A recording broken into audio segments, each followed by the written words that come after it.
Hello friends, नमस्ते। Welcome to my YouTube channel DG room.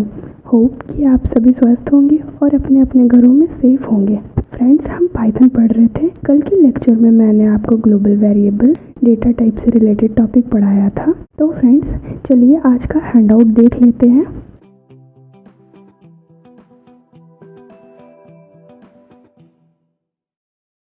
So what is Python boolean?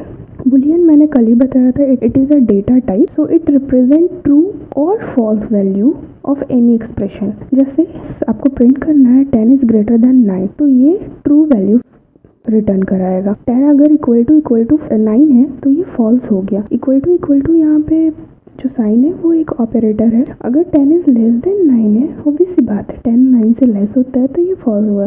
Boolean true और false value कोई भी expression का return करता है। बुलियन फंक्शन देखते हैं जिसको बुल से रिप्रेजेंट करते हैं। It evaluates value and returns true और false value. Suppose you are going to print string data type XYZ, तो जब आप प्रिंट करोगे तो ये क्या वैल्यू देगा?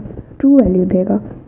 और जब आप प्रिंट बुल फंक्शन 0 करोगे तो ये फॉल्स वैल्यू देगा। मतलब जो भी फंक्शन बुल है उसके आर्ग्यूमेंट में अगर 0 या एम्प्टी आर्ग्यूमेंट हुआ तो वैल्यू फॉल्स देगा, अदरवाइज ही हमेशा ट्रू वैल्यू देगा। सो आज हम लोग पढ़ते हैं पाइथन ऑपरेटर्स। ऑपरेटर्स क्या होते हैं? Which can perform any operations on variables. Operator उसी को बोलते हैं जो कोई भी ऑपरेशंस परफॉर्म करते हैं। तो पाइथन में डिफरेंट टाइप के ऑपरेशंस होते हैं, like arithmetic operation, assignment operation, comparison operation, logical operation, identity, membership and bitwise operation. तो अरिथमेटिक ऑपरेशन क्या होता है? अरिथमेटिक मतलब मैथमेटिकल ऑपरेशन, कोई भी एडिशन, सब्सट्रैक्शन हो गया, मल्टीप्लिकेशन हो गया, डिवीजन हो गया, मॉड्यूलस हो गया, पावर निकालना हो गया मतलब एक्सपोनेंशियल निकालना हो गया, फ्लोर डिवीजन हो गया, ये सारे अरिथमेटिक ऑपरेशन आएंगे।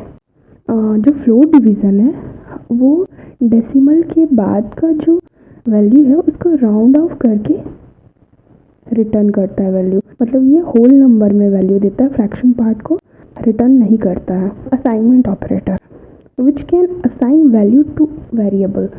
असाइनमेंट का मतलब ही है असाइन करना, जो वेरिएबल में वैल्यू असाइन करते हैं। लाइक इक्वल टू हो गया, हम लोग कोई भी वेरिएबल में वैल्यू डालते हैं तो इक्वल टू का यूज़ करते हैं, तो इक्वल टू असाइनमेंट ऑपरेटर हो गया। सपोज आप a is equal to X plus Y लिख रहे हैं तो ये भी असाइनमेंट ऑपरेटर हो गया, मतलब addition and equal to. Simply subtraction and equal to भी असाइनमेंट ऑपरेटर हो गया। इसको आप लोग ऐसे भी लिखते हैं ना, a is equal to a plus 2 है, a plus is equal to 2 भी लिखते हैं। इसका मतलब होता है a is equal to a plus 2। वैसे ही floor division is equal to assignment operator हो गया। फिर double asterisk is equal to भी असाइनमेंट ऑपरेटर हो गया। अब देखते हैं कंपैरिजन ऑपरेटर। कंपैरिजन मतलब कोई भी वैल्यू को या वेरिएबल्स को कंपेयर करने के लिए इक्वल टू कंपैरिजन ऑपरेटर है।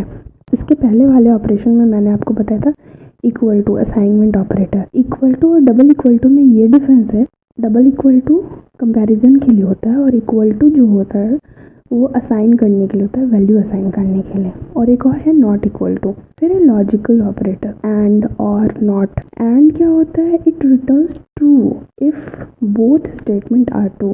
मतलब दो स्टेटमेंट दिए रहते हैं, दोनों एंड से कनेक्टेड रहते हैं और आपको निकालना होता है इसका एक्सप्रेशन का वैल्यू क्या आएगा। तो जब दोनों इस एक्सप्रेशन ट्रू होते हैं तभी ये होल ट्रू होता है। अगर एक भी एक्सप्रेशन रॉन्ग हो जाएगा या फॉल्स हो जाएगा तो पूरा स्टेटमेंट फॉल्स हो जाएगा। और में क्या है, जब एक भी स्टेटमेंट अगर ट्रू होता है तो पूरा रिजल्ट ट्रू हो जाता है। अब नॉट क्या होता है? जो भी स्टेटमेंट आता है उसका अपोजिट वैल्यू रिटर्न करता है। सपोज आपका स्टेटमेंट ट्रू है तो नॉट लगाने से फॉल्स हो जाएगा, अगर फॉल्स है तो नॉट लगाने से ट्रू हो जाएगा। एग्जाम्पल देख लेते हैं हम लोग। अगर x इज इक्वल टू 10 है गिवन, ठीक है, और अगर आपको प्रिंट कराना है, एक एक्सप्रेशन है, लॉजिकल एक्सप्रेशन है, x is greater than 5 and x is less than 20। देखिए यहाँ पे एंड है, लॉजिकल ऑपरेटर है और बोल रहा है 10 इज ग्रेटर देन 5। ऑब्वियस सी बात है, सही है। And 10 is less than 20, both expression are true, तो ये पूरा रिजल्ट ट्रू हो जाएगा। दूसरा एग्जाम्पल देखते हैं, अगर x 10 है और बोल रहा है print not x is greater than 5 and x is less than 20।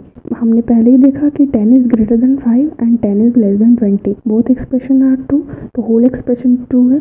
यहाँ नॉट लॉजिकल ऑपरेटर लगा हुआ है, तो पूरा एक्सप्रेशन ऑपोजिट हो जाएगा, मतलब फॉल्स हो जाएगा। अब आइडेंटिटी ऑपरेटर, आइडेंटिटी क्या होता है, इज और इज नॉट, दो टाइप के ऑपरेटर हैं इसमें। इज क्या करता है, it returns true if two variables are same object. Suppose आपको एक्स एक लिस्ट दिया हुआ है, इसमें कंप्यूटर और साइंस है, और वाई एक अनदर लिस्ट है, उसमें भी कंप्यूटर और साइंस है, और एक जेड नाम का वेरिएबल है जिसमें एक्स का वैल्यू असाइन कर रहे हैं हम लोग। Z is equal to X, single equal to है मतलब असाइन कर रहे हैं, और हमने प्रिंट एक्स इज जेड किया। क्या x z है, तो ये ट्रू, क्योंकि हमने x का वैल्यू z में डाला है, तो ऑब्वियस सी बात है दोनों ऑब्जेक्ट सेम है। Print y is x, y की जो आइडेंटिटी है वो x है, मतलब क्या एक ऑब्जेक्ट y x ऑब्जेक्ट के इक्वल है, सेम ऑब्जेक्ट है?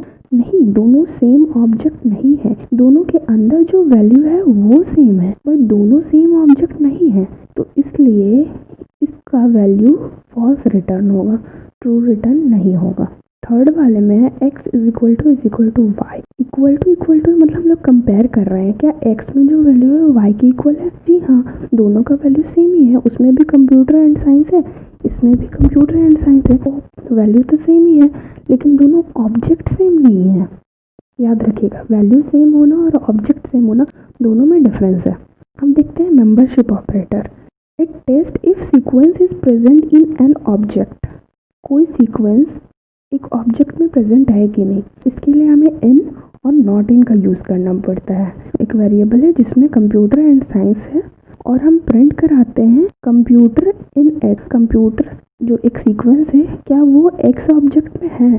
तो हाँ, कंप्यूटर एक्स में है, तो क्या वैल्यू रिटर्न करेगा? ट्रू वैल्यू रिटर्न करेगा। अब देखते हैं बिट वाइज ऑपरेटर, इसमें एंड और एक्सॉर नॉट होता है। सपोज आपके पास दो इनपुट है एक्स वाई, या फिर दो वेरिएबल है, या फिर दो एक्सप्रेशन है, दोनों एक्सप्रेशन अगर ज़ीरो हो जाता है, ज़ीरो का मतलब है फॉल्स और वन का मतलब है ट्रू। जब दोनों एक्सप्रेशन फॉल्स हो जाता है या कोई एक भी एक्सप्रेशन फॉल्स होता है तो पूरा रिजल्ट फॉल्स हो जाता है। और में क्या होता है कि कोई एक भी एक्सप्रेशन अगर ट्रू हो जाता है तो पूरा रिजल्ट ट्रू होगा। एक्सॉर में ये जब दोनों एक्सप्रेशन डिफरेंट होते हैं, ठीक है, एक वन है एक ज़ीरो, मतलब एक ट्रू है एक फॉल्स है, तो ये ट्रू होगा। और अगर दोनों एक्सप्रेशन सेम होते हैं, दोनों 0 0 है, दोनों 1 1, तो ये 0 हो जाएगा, मतलब फॉल्स हो जाएगा। नॉट क्या है, मैंने आपको पहले बताया कि जो भी एक्सप्रेशन रहता है उसका ऑपोजिट रिजल्ट, मतलब अगर ट्रू आया एक्सप्रेशन तो उसका ऑपोजिट फॉल्स। तो फ्रेंड्स, आज के लिए इतना ही लेक्चर। मैं यहाँ कुछ होमवर्क दे रही हूँ, आप खुद से ट्राई कीजिएगा। ये रहा क्वेश्चन 1, आपको इसमें आउटपुट बताना, you have to find the output. Second वाले में भी आपको आउटपुट बताना है, एंड थर्ड वाले में भी आपको कोड का आउटपुट निकालना है। तो आज के लिए इतना ही, कल आप होमवर्क करके लाइएगा। Thanks for watching my video. Please like my video, share and subscribe and give your valuable feedback in comment box. तो friends, stay safe, stay healthy, bye bye.